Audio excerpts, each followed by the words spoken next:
శ్రీశైలం ఆంధ్రప్రదేశ్లోని కర్నూలు జిల్లా నల్లమల్ల అడవుల మధ్య ఉన్న ఒక ప్రసిద్ధ పుణ్యక్షేత్రం. పరమశివుడు మల్లికార్జునుడుగా, పార్వతీదేవి భ్రమరాంబికగా కొలువుదీరిన క్షేత్రం దట్టమైన నల్లమల అటవీ ప్రాంతంలో కృష్ణానది ఒడ్డున జ్యోతిర్లింగం, శక్తిపీఠం ఒకే చోట నెలకొని ఉన్నాయి. ద్వాదశ జ్యోతిర్లింగాల్లో ఒకటైన మల్లికార్జున లింగంగా పరమశివుడు, అష్టాదశ శక్తిపీఠాల్లో ఒక శక్తిపీఠంగా భ్రమరాంబికాదేవి రూపంలో పార్వతీమాత శ్రీశైల క్షేత్రంలో దర్శనమిస్తారు. త్రేతాయుగంలో రాముడు సీత ఇక్కడ ప్రతిష్ఠించిన సహస్రలింగం ఇప్పటికీ పూజిస్తున్నారు. ఇక ద్వాపరయుగంలో అస్త్రశస్త్రాలను పొందడానికి, కురుక్షేత్రంలో విజయాన్ని సాధించడానికి పాండవులు ద్రౌపది సమేతంగా 6 శివలింగాలు శ్రీశైలంలో ప్రతిష్ఠించారు.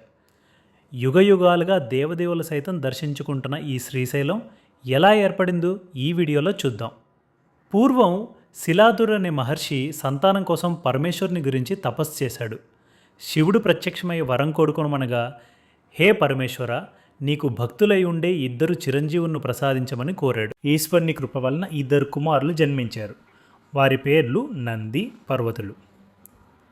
వారు పరమేశ్వరుని కోసం తపస్సు చేయగా పరమేశ్వరుడు ప్రత్యక్షమై ముందుగా నంది ఈశ్వరుడి వాహనంగా ఉండాలని వరం కోరాడు. తర్వాత పర్వతుడు తనను ఒక కొండగా మార్చి ఆది దంపతులకిరువురు ఎల్లప్పుడూ తనపై కొలువుదీరి ఉండాలనే కోరిక కోరాట. భక్తుడి కోరిక మేరకు పర్వతుడిని కొండగా మార్చి దానిపైనే ఈశ్వరుడు స్వయంభూగా కొలువుదీరాడు. ఆహ్వానం లేకుండా దక్షుడు నిర్వహించిన యజ్ఞానికి వెళ్ళి తండ్రిచే అవమానితురాలైన సతీదేవి అగ్నిలో దూకి ఆత్మార్పణ చేసుకున్నది. సతీదేవి మృత శరీరాన్ని శివుడు భుజాన వేసుకుని విలయతాండవం చేయగా సంభవించిన ప్రళయాన్ని ఆపి మహాదేవుడిని యథాస్థితికి తీసుకువచ్చే ప్రయత్నంలో భాగంగా శ్రీ మహావిష్ణువు తన సుదర్శన చక్రంతో సతీదేవి శరీరాన్ని ఖండించడంతో ఆ శరీర భాగాలు పడిన ప్రదేశాలన్నీ శక్తిపీఠాలుగా వెలియగా మెడభాగం శ్రీశైలంలో పడింది. ఇక్కడ గల శక్తిపీఠంలో అమ్మవారు భ్రమరాంబికాదేవి రూపంలో కొలువుదీరి ఉంటారు. శివుడు, శక్తి ఒకే చోట భక్తులకు దర్శన భాగ్యం కల్పిస్తుండడం వలన ఈ క్షేత్రానికి శివశక్తి క్షేత్రం అనే పేరు కూడా వచ్చింది. ఆ పర్వతం శ్రీపర్వతం అని, శ్రీగిరి అని కాలక్రమేణా శ్రీశైలంగా రూపాంతరం చెందిందని చెప్తూ ఉంటారు. ఒకసారి శివుడు మరియు పార్వతీదేవి తమ 2 కుమారులు కార్తికేయుడు మరియు గణపతులకు ఒక పరీక్ష పెట్టారు. ఎవరు ముందుగా ముల్లోకాలను 3 సార్లు ప్రదక్షిణ చేస్తారో గణాధిపత్యం ఇస్తామని చెప్పారు. అక్కడున్న ప్రమథ గణాలు విఘ్నేశ్వరుని చూసి నవ్వడం మొదలుపెట్టారు. ఎందుకంటే విఘ్నేశ్వరుడి వాహనం ఎలుక, కార్తికేయుడు వాహనం నెమలి. ఎలుక నెమలితో పోటీ పడడం అసాధ్యమని ఖచ్చితంగా కార్తికేయుడే గెలుస్తాడని అక్కడున్న వాళ్లతో పాటు కార్తికేయుడు కూడా నమ్మాడు. ఇక ఆలస్యం చేయకుండా వెంటనే తన నెమలి మీద కూర్చొని మెరుపు వేగంతో కార్తికేయుడు కైలాసం నుండి బయలుదేరాడు. అయితే విఘ్నేశ్వరుడు మాత్రం శివపార్వతుల దగ్గరకు వచ్చి వాళ్ళకు నమస్కరిస్తూ వాళ్ళ చుట్టూ 3 సార్లు తిరిగి వాళ్ళ ఎదురుగా నిల్చొని నా పోటీ పూర్తయింది అని అన్నాడు. అక్కడున్న వాళ్లతో పాటు శివపార్వతులు, అదేంటి కుమారా, నువ్వు ఈ ప్రదేశం నుండి కనీసం కదలను కూడా లేదు, అలాంటిది నువ్వెలా పోటీల్లో గెలిచావు అని అడిగారు.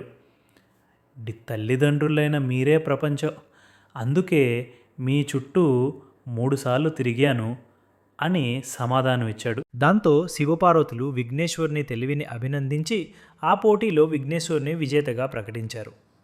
కార్తికేయుడు అవమానంగా భావించి కోపంతో తన నెమల మీద కూర్చొని కైలాసం నుండి ఈ శ్రీశైలం మీదకు వచ్చి తపస్సు చేయడం మొదలుపెట్టాడు. కార్తికేయుని తిరిగి కైలాసానికి తీసుకువెళ్లడం అసాధ్యమని అర్థం చేసుకున్న శివపార్వతులు వాళ్ళ కుమారుడి మీద ప్రేమతో వాళ్ళు కూడా అదే శ్రీశైలం కొండపైని శివుడులో జ్యోతిర్లింగంగా, పార్వతీదేవి శక్తిపీఠంగా శాశ్వతంగా అక్కడే ఉండిపోయారు అని స్కంద పురాణంలోని శ్రీశైలకాండలో ఉంది. పూర్వం అరుణాసురుడు అనే రాక్షసుడు బ్రహ్మ కోసం ఘోరమైన తపస్సు చేసి తనకు అమరత్వాన్ని ప్రసాదించమని కోరుతాడు. అమరత్వం సృష్టి విరుద్ధమని, బ్రహ్మ నీకు మనిషి వల్ల కానీ జంతువుల వల్ల కానీ ఎప్పటికీ మరణం సంభవించదు అనే వరాన్ని ఇచ్చాడు. ఇక ఆ వరం ఉందన్న అహంకారంతో అరుణాసురుడు శ్రీశైల పర్వత ప్రాంతాల్లో ఉన్న మునును ఋషులను అష్టకష్టాలు పెట్టడం మొదలుపెట్టాడు.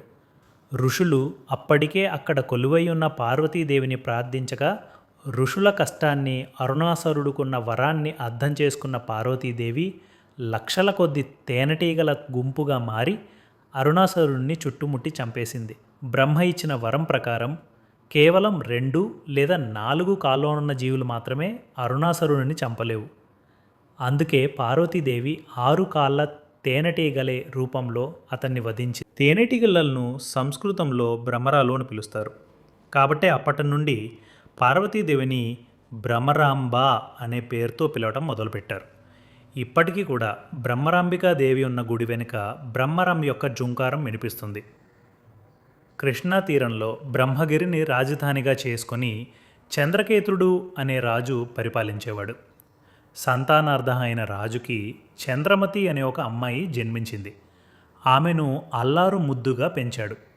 ఆ దశలో రాజపురోహితుడు జైత్రయాత్రకు ముహూర్తం పెట్టడంతో రాజబలగాలను తీసుకొని బయలుదేరాడు. రోజులు నెలలు అయ్యాయి. నెలలు సంవత్సరాలుగా మారాయి. అయినా బ్రహ్మగిరికి చంద్రకేతుడు ఇంకా తిరిగి రావడం లేదు. అలా కొన్నేళ్ల తర్వాత రాజ్య విస్తరణ కాంక్షకు స్వస్తి చెప్పి విరామాన్ని ప్రకటించిన చంద్రకేతుడు అనంత విజయాలను సాధించి రాజధానికి తిరిగి వచ్చాడు. అనంతపురంలో ప్రవేశిస్తూనే ఒక అందమైన కన్య ఎదుట పడింది. ఆకని మనసు చలించింది, బుద్ధి వక్రించింది. విచక్షణ కోల్పోయిన రాజు ఆ సుందరి చేయి పట్టబోయాడు. అది చూసి అతని భార్య వాదించింది. ఆ సుందరి సాక్షాత్తు వారి కుమార్తె అంటూ మొరపెట్టింది. కామాంధుడైన చంద్రకేతుడు భార్య మాటలు వినిపించుకోలేదు. వద్దు తండ్రి, నేను నీ వారసురాలని అంటూ చేతులు జోడించి వేడుకుంది. ఆ బిడ్డ వెంటబడ్డాడు. ఆమె రాజధానిని వదిలి కృష్ణానది దాటి కొండలోకి పరుగు తీసింది. గుహలో తలదాచుకుంటుంది. చంద్రకేతుడు ఆమెను తరుముతూ ఆ గుహ వద్దకే చేరుకున్నాడు. గుహ ద్వారమున మాట వేశాడు. గుహలో ఉన్న రాజకుమారి పరమేశ్వరుడికి ప్రార్థించి తనను కాపాడమని వేడుకుంటుంది. పరమశివుడి ఆగ్రహం వల్ల చంద్రకేతుడు ఆకుపచ్చ శిలగా మారిపోయాడు. గుహద్వారం నుండి అది దొర్లుకుంటూ పాతాళ గంగలో పడింది. ఆ కారణం వల్లనే పాతాళ గంగ నీరు ఆకుపచ్చగా కనిపిస్తుందని నమ్మకం. గుహ నుండి బయటికి వచ్చిన చంద్రమతి గుహ సమీపంలో అద్భుతమైన దృశ్యాన్ని చూసింది. ఒక గోవు పొదుగు నుండి వేలాడుతున్న క్షీరధారలో అభిషేకం అవుతున్న శివలింగాన్ని చూసింది. శివాజ్ఞ మేరకు ఆలయాన్ని నిర్మించి ఆ స్వామిని అనుదినం మల్లెలతో అర్చించింది. ఆమె నిర్మల భక్తికి మెచ్చిన నీలకంఠుడు చంద్రమతి సమర్పించిన మల్లదండను తన సిగలో నిలవంకు సురగంగకు నడుమ అందంగా ధరించారట. ఆ విధంగా మల్లికార్జునుడు అన్న వ్యవహార నామంతో ఇక్కడ స్వామివారు కొలువై ఉన్నారు. ఇక్కడ మరో విశేషం. పరివార దేవతలకు, ఉత్సవమూర్తులకు వస్త్రాలంకరణ చేసే విధి చెంచులు అనే తెగవారు నిర్వహిస్తారు. శ్రీశైలంలో శిఖర దర్శనం చేసుకుంటే పునర్జన్మ ఉండదని శాస్త్రాలు చెప్తున్నాయి. అక్కడున్న రోల్లో నవధాన్యాలు వేసి ఈశ్వరుని స్మరిస్తూ దానిపైన ఉన్న నందిని తిప్పుతూ దూరంగా ఉన్న శ్రీశైల మల్లికార్జుని ఆలయపు శిఖరాన్ని చూడాలి. అలా చూసినప్పుడు శిఖరం కనిపిస్తే పునర్జన్మ ఉండదని, విముక్తులవుతారని నమ్మకం. అదేవిధంగా కుంభకారుడు కేశప్ప ఆ పరమేశ్వరుని స్వర్ణలింగ రూపంలో హటకేశ్వర మౌదిశంకరులు పావనం చేసిన పాలధారలు, భీమసేనుడి గదగతంతో ఏర్పడిన భీమకొలను, ఇలా ఎన్నో మహత్యమైన ప్రదేశాలు ఉన్నాయి.